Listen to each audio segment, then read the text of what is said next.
A dog is barking somewhere far behind you, the sound thin and restless as it slips between the narrow timbered houses, echoing down a street that has already forgotten the warmth of the day. The air smells faintly of damp straw and old smoke, the kind that never quite leaves these walls, no matter how many mornings pass. Your boots press softly into the mud, careful, deliberate, as though the ground itself might object to being disturbed at this hour. You are already late into the night watch, though it feels as if the night has only just begun. The city of London, if it can still be called that in this darkness, has pulled its shutters closed. Wooden doors are barred. Windows are sealed tight against more than just the cold. Behind them, people sleep in uneven breaths, turning beneath wool blankets, unaware of how thin the line is between their quiet dreams and the world you now walk through. You can feel it, that thinness. It hums faintly, like a thread stretched too tight.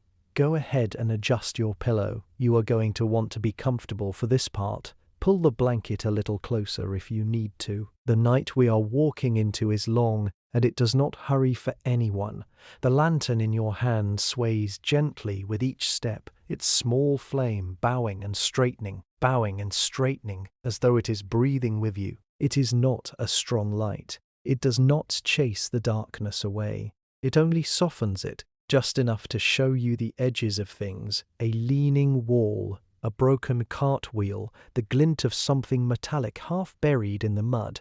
Everything beyond that small circle remains its own. You were told when you took this watch that the streets would be quiet. They were not wrong, but they did not say what kind of quiet it would be. It is not the gentle quiet of a sleeping field, nor the peaceful hush of snowfall. This is a listening quiet, a waiting quiet, the kind that seems to notice you as much as you notice it. Each step you take feels like an interruption. Each breath feels just slightly too loud. You pass a row of houses where the upper floors lean so close together that they nearly touch, as though the buildings themselves are whispering to one another across the narrow street. Somewhere above, a shutter shifts with a soft wooden creak, just once. Then stillness again. You tell yourself it is the wind, but the air tonight is strangely still. There is a rhythm to your work, something you are still learning. Walk, pause, listen. Call out the hour, strike the ground with your staff, walk again. It is meant to reassure the sleeping, to remind them that someone is here, that someone is awake in the place where they cannot be. You lift your voice, steady but low. All is well. The words drift outward, brushing against the walls, slipping beneath doors, settling into the spaces where people dream. For a moment they feel true, but even as they leave your mouth, something in you hesitates. Because the night does not answer, and it never does, you move on, your lantern casting its fragile glow ahead, and for a brief moment, just a flicker, you remember what this hour felt like before it belonged to you. A bed, a shared warmth, the simple, unremarkable comfort of being someone who slept through the darkness instead of walking inside it. It was not so long ago, though already it feels like something you imagined. Ahead, the street bends slightly, disappearing into a deeper pocket of shadow where the lantern light seems to falter before it even arrives. You slow without meaning to, your grip tightening just a little around the handle. Because this is the hour when the city stops pretending to sleep and becomes something else entirely. The bell begins to toll in the distance, low and measured, each note falling into the night like a stone into dark water, and you realize, quietly, that you will be counting those sounds more carefully than you expected. The flame dips suddenly, as though something unseen has passed too close, and for a brief, fragile second the world narrows to almost nothing at all. You stop walking. Not out of fear, not entirely, but because the light has taught you something already. It has taught you that it is not constant, that it can falter, that what you rely on most in this work is also the thing most likely to abandon you without warning. You tilt the lantern slightly, shielding it with your hand. The metal is cold beneath your fingers, colder than it should be, as if it has been drawing the chill from the night itself. The flame steadies again, small but stubborn, returning to its quiet, breathing rhythm. It is a simple thing, this lantern. Wood, horn, a cage of thin metal strips to keep the flame from wandering too far. You were handed it without ceremony, just another tool, no more important than the staff you carry or the bell at your side. And yet now, as you stand in the middle of a street that does not feel entirely empty, it seems heavier than anything you have ever held, not because of what it is, but because of what it must do. You begin to walk again, slower this time. The light moves with you, stretching shadows along the walls, pulling them thin and long before letting them collapse back into themselves. The city changes shape with every step you take. Familiar corners become uncertain, doorways deepen, windows become hollow eyes that reflect nothing back. There is a sound somewhere ahead, soft, brief, almost polite. You pause again. It could be anything. A loose shutter, a piece of cloth shifting against wood, a rat slipping through a gap no larger than your hand. This city is full of small movements, small lives that continue whether you watch them or not. Still, you listen. The silence that follows is careful, too careful. You take one step forward, then another, letting the lantern lead.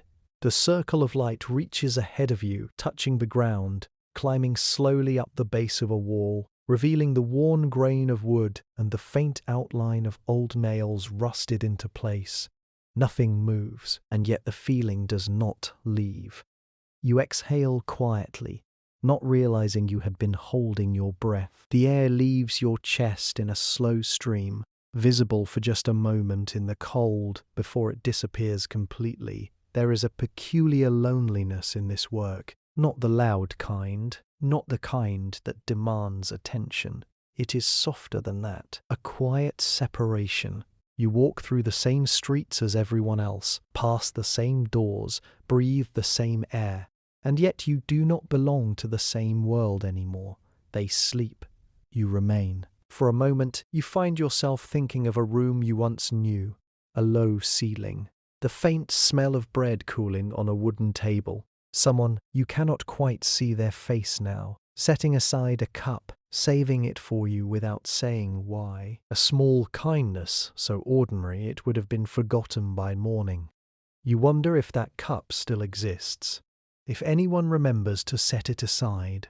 The lantern flickers again, drawing your attention back to the present. You adjust your grip, lifting it slightly higher, as though height alone might give it more strength. It does not, of course. The flame remains what it is, small, limited, easily broken, and yet it is enough. It has to be. You continue down the street, the sound of your boots soft against the ground, the rhythm steady but unhar. Ride, walk, pause, listen. The pattern begins to settle into you, not as a task, but as something closer to instinct. Somewhere behind you, far enough to be uncertain, something shifts. Not ahead this time. Behind, you do not turn immediately. Instead, you stand very still, the lantern hanging at your side, its light now casting your shadow forward instead of behind. It stretches along the street, long and thin, reaching toward the darkness as if trying to touch it first.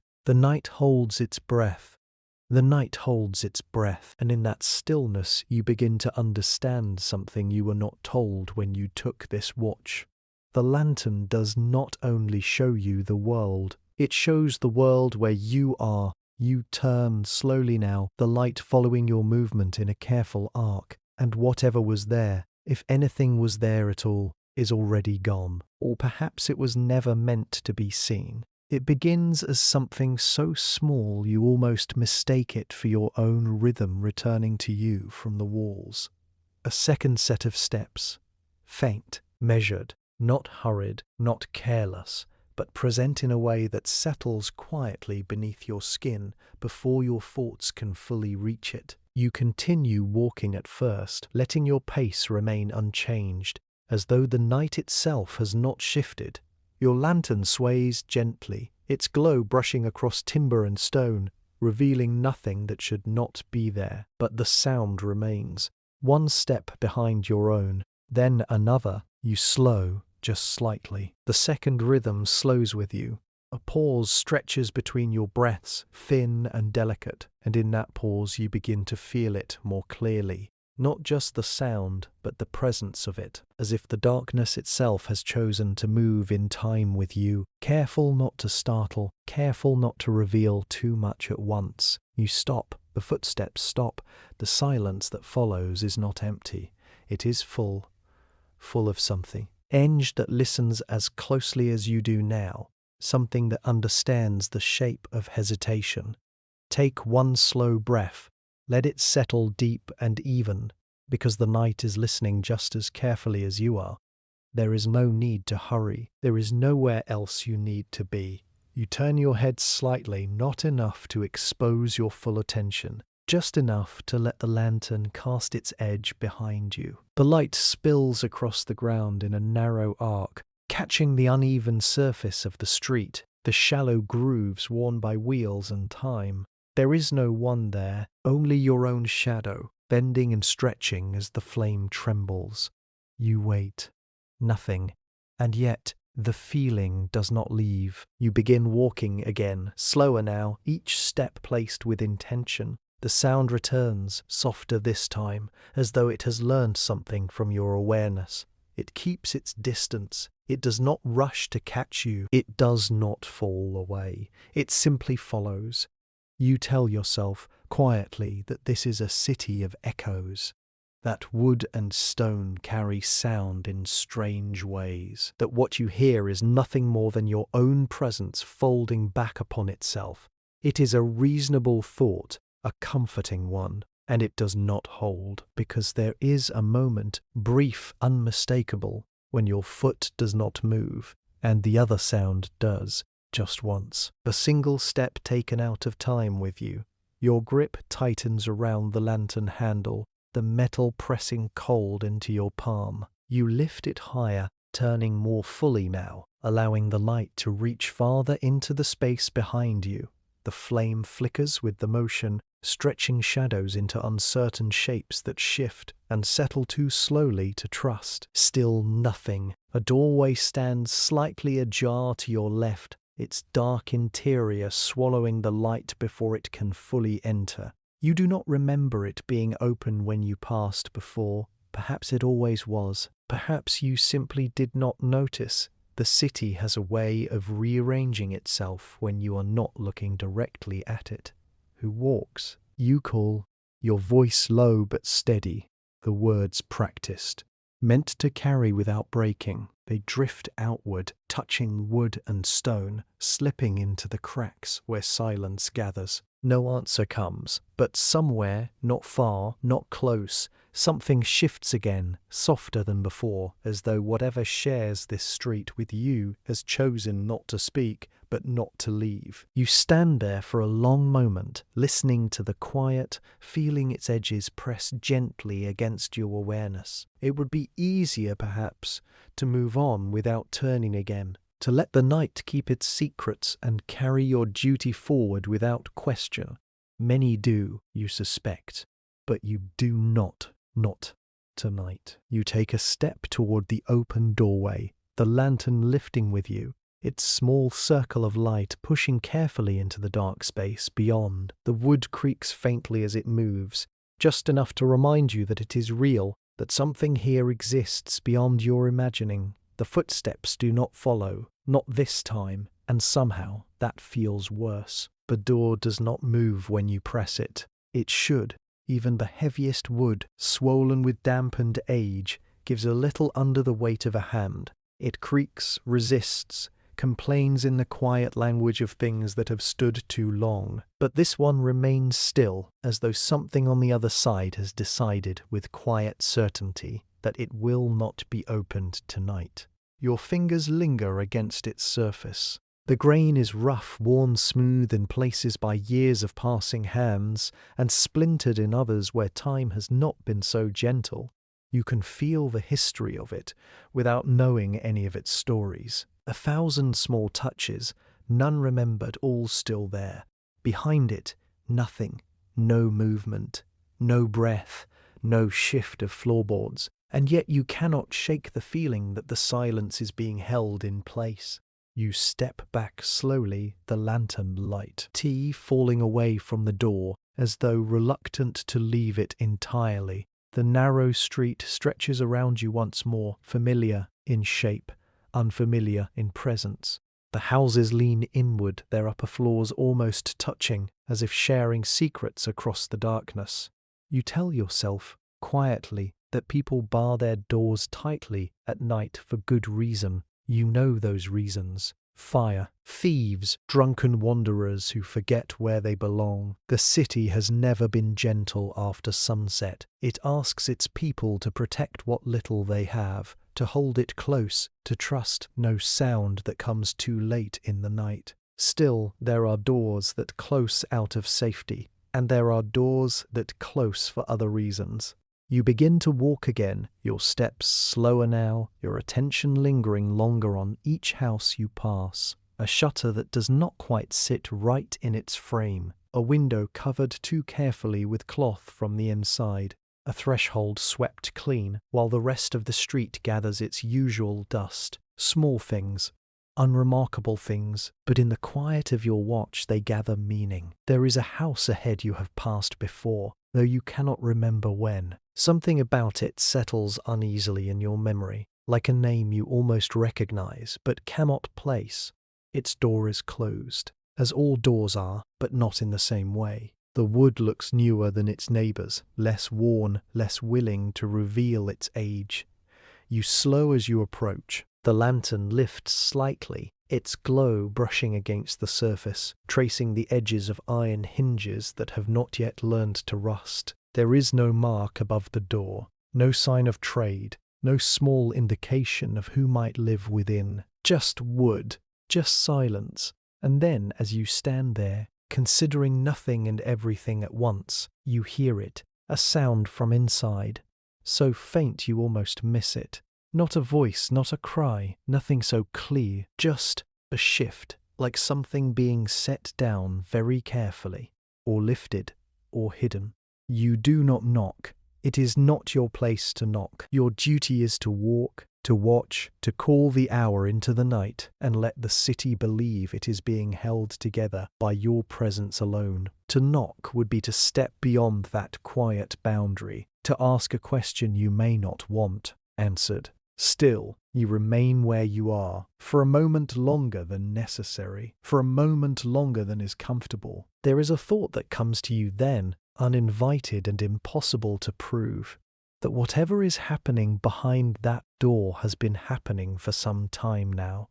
Not just tonight, not just in this hour, but across many nights, unnoticed, unspoken, folded into the ordinary rhythm of a city that has learned not to look too closely. You wonder briefly how many things you have already walked past without seeing, how many doors you have trusted to remain closed for the right reasons. The lantern flickers, drawing your attention back. Its light dips, then steadies, as though reminding you that it cannot linger everywhere at once. Neither can you. You exhale softly and step away, letting the house return to its stillness, its secrets untouched, its silence intact. Your boots find the rhythm again. Walk, pause, listen. But as you move on, the feeling follows that some doors are not meant to be opened, and others are not meant to stay closed. Somewhere behind you, far too soft to be certain, the sound comes again, not from the door you left, but from another you have not yet reached. The cold does not arrive all at once. It is not a sudden wind, not a sharp gust that startles the body into awareness. It comes quietly the way night itself settles over the city, patient, unnoticed at first, until you realize it has already found its way inside you. It begins at your hands. Even through the rough wool of your gloves, you feel it slipping through, touching the skin beneath, as though it has been waiting for this exact moment. The lantern handle, once merely cool, now feels like something drawn from a well too deep to measure, You shift your grip, flex your fingers slightly, but the warmth does not return, not fully. You keep walking. The rhythm helps at first. Movement creates its own small heat, a fragile resistance against the night. Your boots press into the ground with quiet consistency. Each step a reminder that you are still here, still present, still part of something that continues forward. But the cold is patient. It moves upward slowly, without urgency, from your hands to your wrists, from your wrists to your arms, settling into the spaces between layers of cloth, finding the seams, the places where protection is weakest. It does not rush. It does not need to.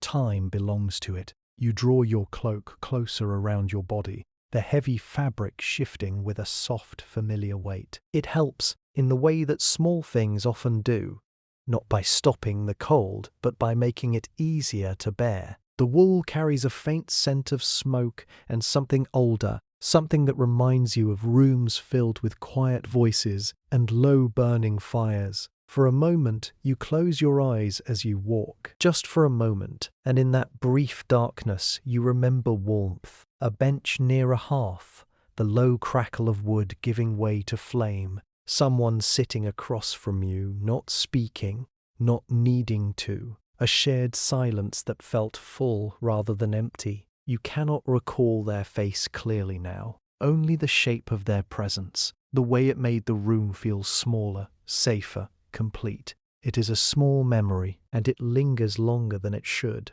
When you open your eyes again, the night feels wider, colder.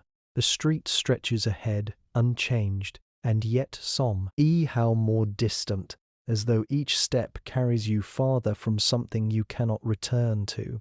The lantern sways at your side, its light steady, but subdued, casting a glow that seems thinner than before. You pause, drawing in a slow breath. The air is sharp as it enters you, catching slightly in your chest before settling. When you exhale, it leaves in a pale cloud, visible for just a heartbeat before dissolving into nothing. You watch it disappear, that small proof of warmth leaving your body, and you feel, quietly, how little of it there is to spare. There is a point in the night, you are beginning to understand this now, when the world feels suspended between things, not fully alive, not fully at rest. The hours stretch, indistinct, one folding into the next without clear boundary. Time does not move forward so much as it deepens. You listen, not for footsteps this time, not for the careful sounds that follow or the hidden movements behind closed doors. You listen for anything that might remind you the city still breathes. For a while there is nothing. Then, faintly, from somewhere beyond the turn of the street, you hear it.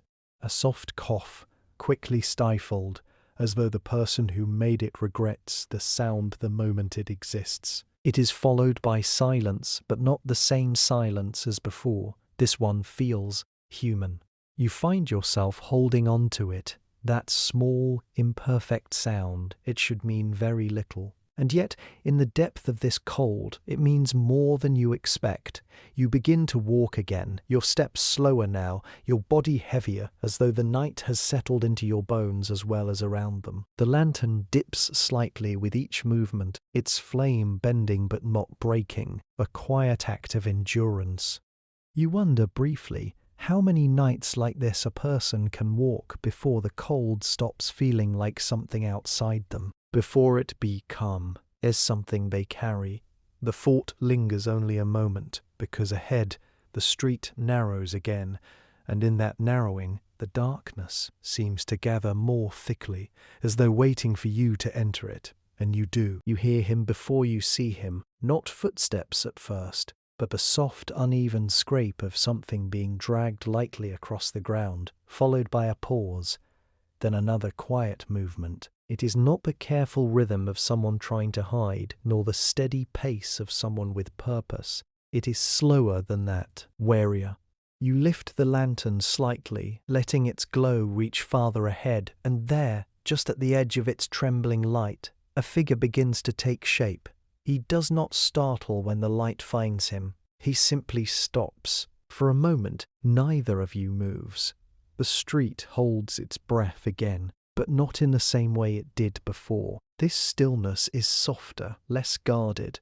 Two people standing in a place where neither of you quite belongs at this hour, each waiting for the other to decide what comes next. He is older than you expected, not by years alone, but by something quieter, something that settles into the way he holds himself. His shoulders are slightly bent, his hands wrapped around the handle of a small cart no wider than his body.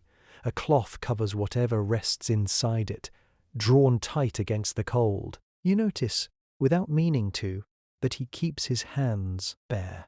The skin is red from the night air. "Late for walking," he says at last, his voice low, not unfriendly, just careful, as though words are something he uses sparingly like firewood in winter. You incline your head slightly, the motion small, but enough. "Late for working," you answer. It is not quite a conversation.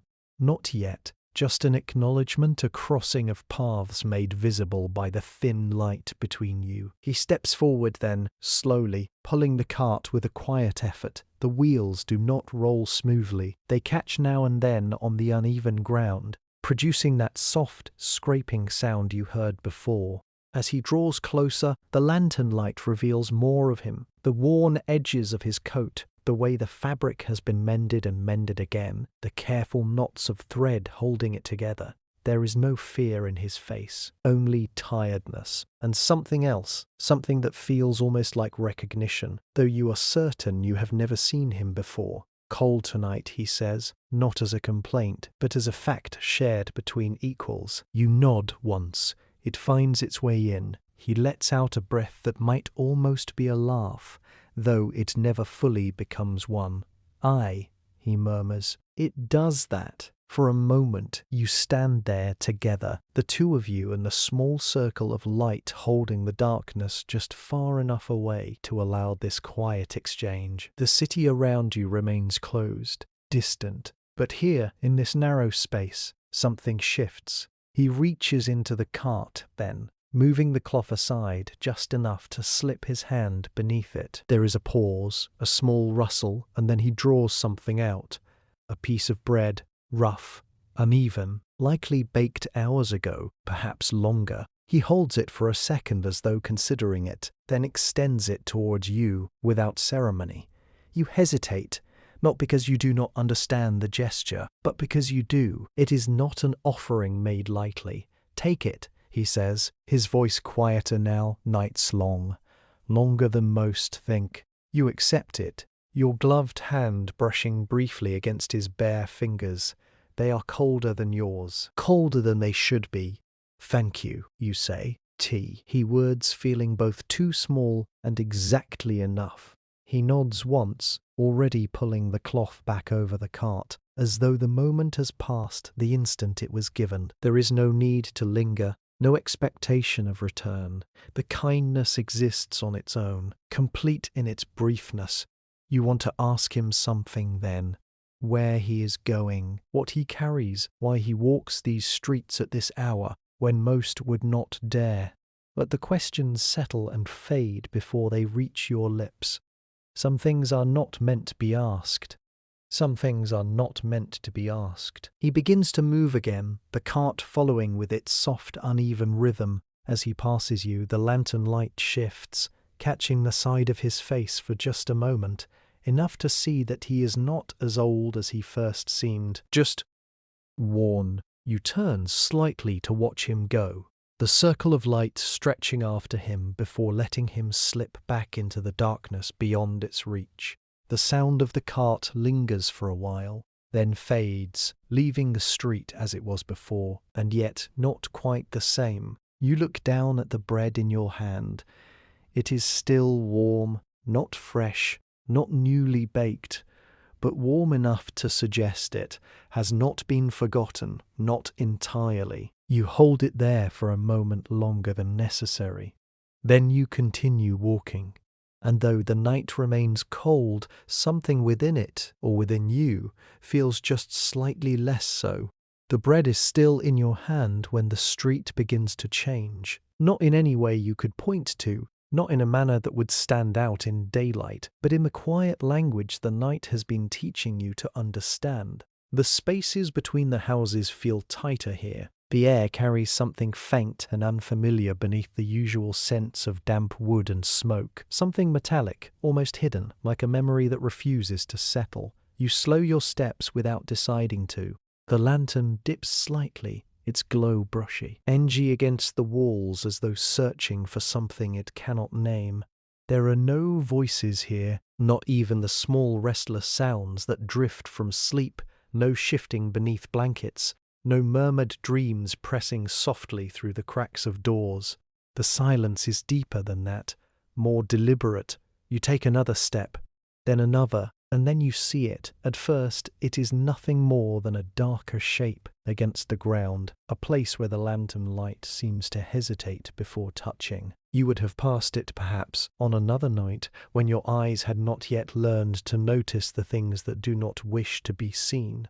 But tonight, you stop. You lower the lantern carefully, bringing the light closer. The shape resolves slowly, cloth, a sleeve perhaps, or part of a garment folded in on itself. It lies too still, too heavy for something discarded without thought. There is a weight to it that draws your gaze, that asks quietly, insistently, to be understood. You crouch, the movement deliberate, the lantern shifting with you. The flame trembles slightly, disturbed by the motion, and in that brief flicker the truth reveals itself not all at once, but in fragments. A hand still, half hidden beneath the cloth. You do not reach for it. Not yet. The world narrows around you, the edges of the street falling away until there is only this small circle of light, this single moment suspended between knowing and not knowing. Your breath slows, then deepens, as though your body understands something your thoughts have not yet accepted. Take another slow breath. Let it move through you without resistance. There is no need to rush what the night has already decided to show. You lift the lantern slightly higher. The rest becomes visible. A body lying turned just enough to obscure its face. The clothing is plain, worn, not unlike what many here would wear. There is nothing remarkable in it, nothing that would draw attention in the day, and yet here, in the quiet of this hour, it becomes the only thing that exists. You feel it then, not fear, not exactly, but something heavier, a stillness that settles deep within your chest, as though time itself has paused to acknowledge what lies before you. You were told, when you took this watch, that there would be trouble in the streets. They spoke of thieves, of drunken men who forget themselves, of shadows that move with purpose and vanish before they can be named. They did not speak of this, of the way a body becomes silent, of the way the world does not change to mark its passing. You glance toward the nearest house. Its door is closed. Of course it is. The shutters above are drawn tight, the faint line of light beneath them too thin to suggest wakefulness. Whoever sleeps inside has chosen, knowingly or not, to remain separate from what lies just beyond their wall. You look back at the figure. There is something unsettling in its stillness, not because it is unfamiliar, but because it is not. This is part of the city as much as any street or doorway, as much as any voice that calls the hour into the dark. And yet no one speaks of it. No one will come forward in the morning and say they heard something, saw something, knew something. The night keeps its own accounts, and the day accepts them without question. You straighten slowly, the lantern rising with you. There is a duty here, you know that. A call to be made, a report to be given, a chain of quiet acknowledgements that will carry this moment into daylight without ever truly revealing it. But for now, it is just you and the stillness. And as you stand there, holding your small circle of light against the vastness of the dark, you realize something with a quiet certainty that settles deeper than any fear.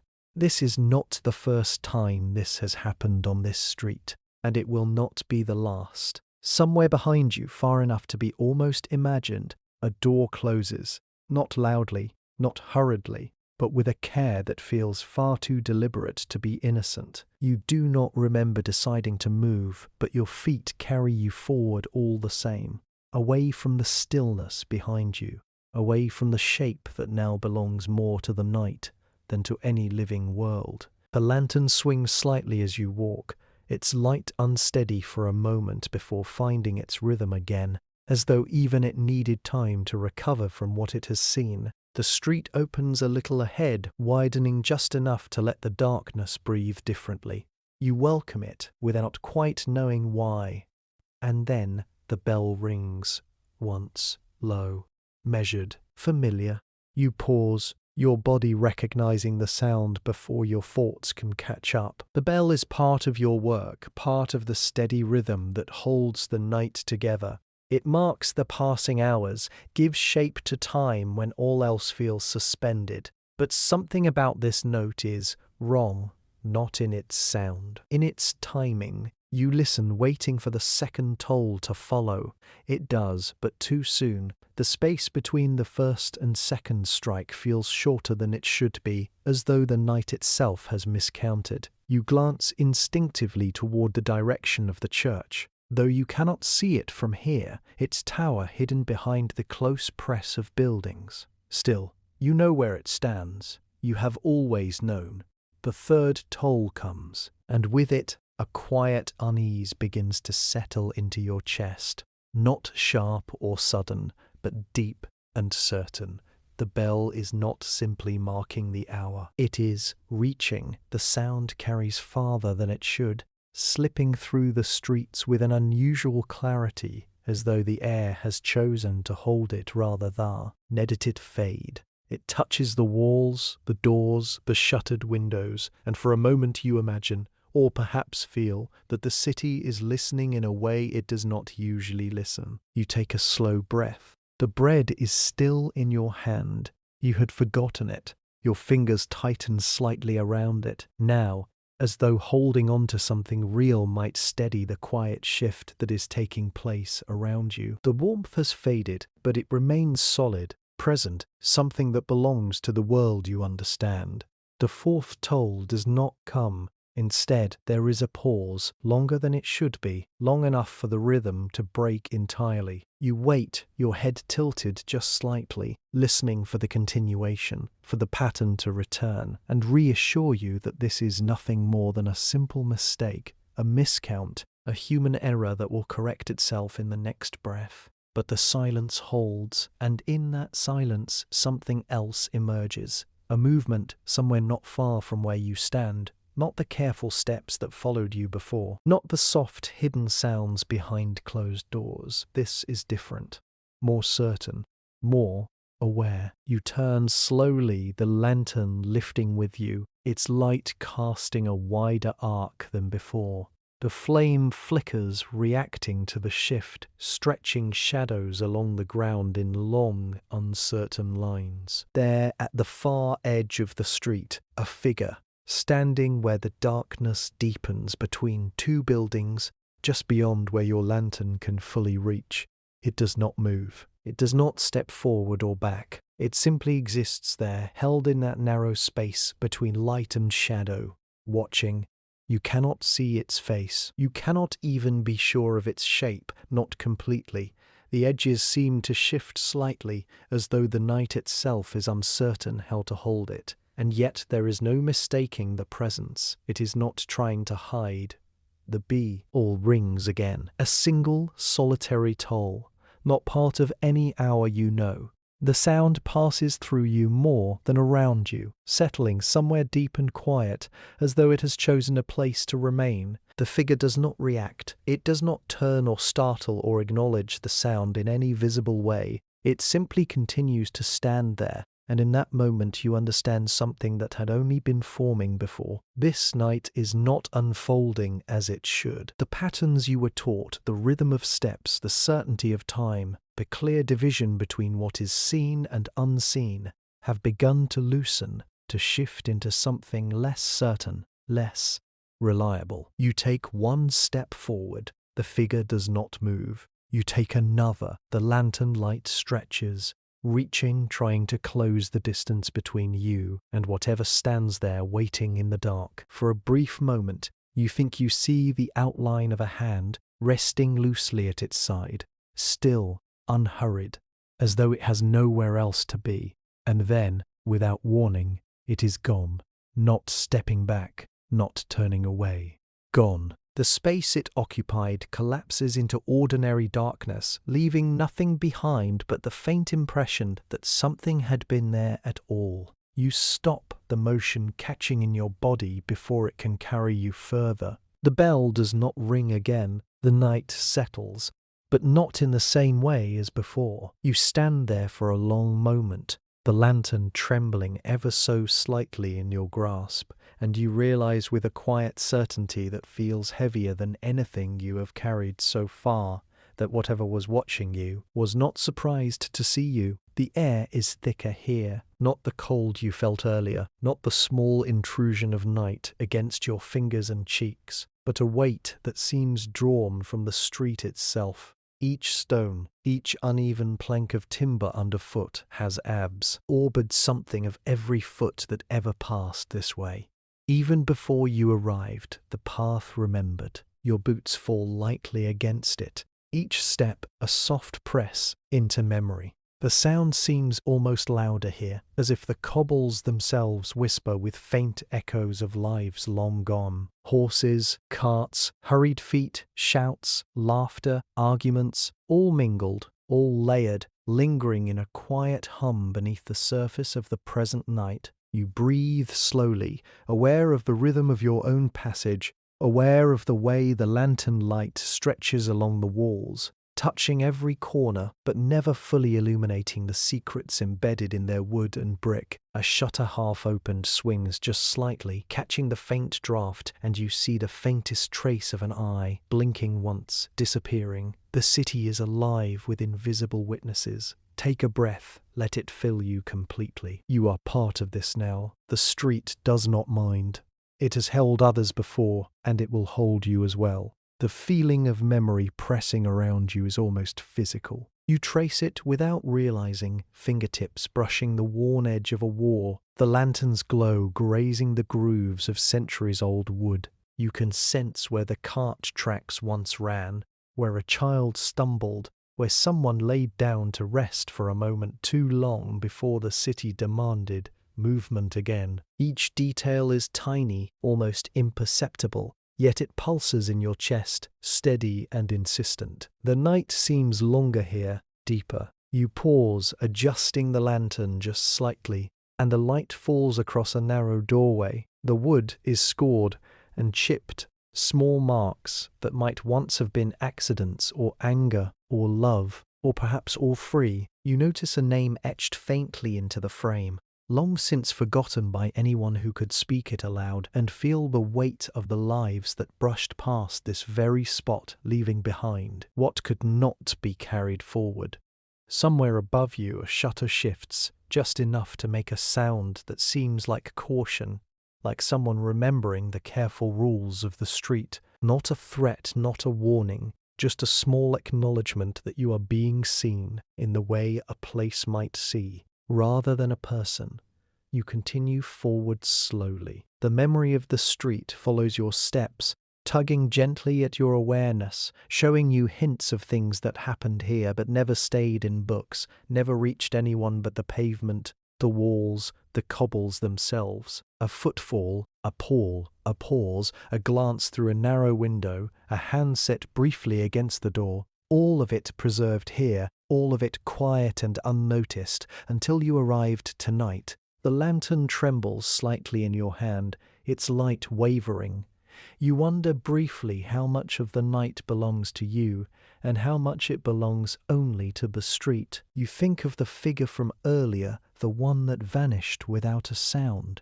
Perhaps they are part of this memory as well. Perhaps every step you take is folding into the record already held, becoming another trace to linger behind you. You notice the faintest smell of smoke, distant but distinct, drifting from somewhere too far to see. It carries with it the sense of hearths, long cold, and fires that will never burn again. but still a reminder that life once moved here.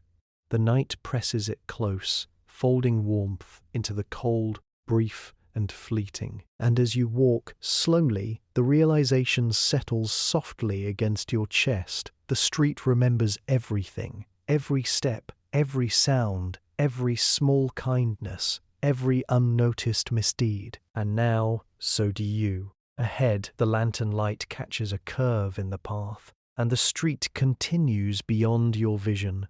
The memories do not stop. They cannot. They wait. And you, holding the small circle of light in your hand, are moving among them, tracing what has already happened as though you could map it with your footsteps alone. The night waits with you, and it remembers. The horizon is not yet visible, though you know it waits somewhere beyond the narrow streets and leaning houses. The first faint whisper of light is a rumor rather than a promise, brushing the edges of the rooftops with something softer than silver. You do not notice it at first. The night is still thick around you, and the city has learned to hold its secrets until the very last moment. Your lantern flickers gently, as if acknowledging its own final duty. You carry it still, though the warmth has dwindled and the flame is fragile, struggling against the cold and the distance between you and the day yet to come. The streets have grown quieter now, emptier, though the memory of footsteps, doors, and small human acts linger in the spaces between the buildings. Take a slow breath. Pull the cloak a little tighter around your shoulders, because what comes next requires your full attention, even as exhaustion presses against your limbs. The watch is almost over, but the night has one final lesson to teach, one last story to share, before surrendering to the dawn. A soft sound drifts from a side alley, a sigh, a creak, a door pushed open just slightly and then left to rest. It is insignificant on its own, yet somehow it carries the weight of everything that has passed tonight. The city speaks in these whispers now, and you listen because you must, because it has been your charge to witness. The lantern sways with your slow steps, its glow reaching over cobblestones and worn thresholds, revealing the texture of the night in fine detail. You see the scratches in wood, the faint smudges where hands once rested, the small piles of ash that mark hearths long cold. Every object, every mark, is a story waiting to be felt rather than named. Your mind drifts briefly to the lives you have glimpsed, the old man with the cart, his small gift of bread, the figure that watched you without surprise, the silent shape on the street that spoke only through absence. Each one is gone, already folded into memory, and yet their presence lingers in the air you breathe.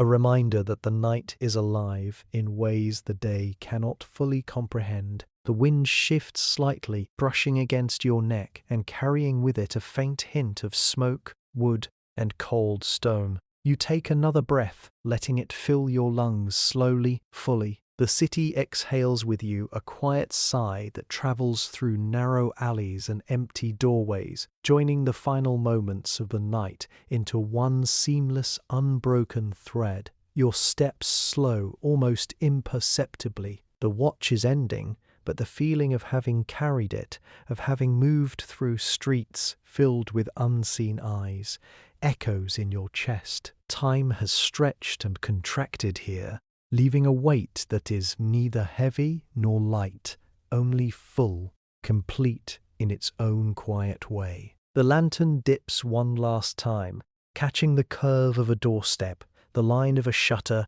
the shadow of a single tree swaying gently against the faintening sky. There is a small warmth left in the bread you carry, and in it a reminder that even the darkest hours hold acts of care, of unnoticed kindness that matter infinitely in the night. And then, beyond the horizon, a pale glow begins to bloom, tentative and shy. The city stirs. Doors creak, shutters shift. The faintest murmur of life rises, brushing against your awareness. The watch is ending. You are no longer alone here. though the streets will always hold their secrets. You pause, lantern held steady, and breathe in the quiet culmination of everything you have witnessed.